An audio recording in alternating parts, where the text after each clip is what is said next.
haikuwa rahisi kutengeneza jina, kwa sababu mimi naamini kwamba jina ni everything.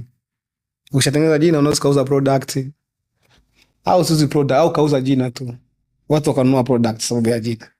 Sasa jina nikawa nimelitengeneza mwaka 2010 mpaka 2011, nikaashana na huyo producer, ananiambia Sat B nimekutoa, ondoka, nikaondoka.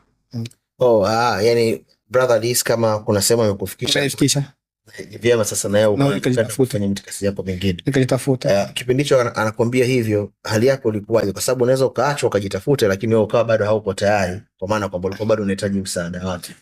Wewe mazingira, mbona mimi nilikuwa poa kwa sababu tayari kesha nijengea mazingira, kesha nitengenezea mazingira, watu wako wananifahamu, wananijua, napata endorsement, napata show. So sasa sema endorsement, lazima nipata, nilikuwa napata show, japokuwa kipato ilikuwa mwaka huo tunafanya, wale sema ilikuwa milioni 2, na sisi mkwangu mimi ilikuwa ni 40,000 kama Burundi, 40,000 Tanzania.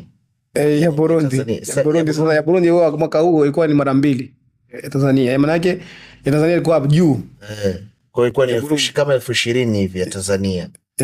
Yeah. Kwa wewe ulikuwa unafanya show unalipwa kama 20,000 ya Tanzania kwa kipindi kile.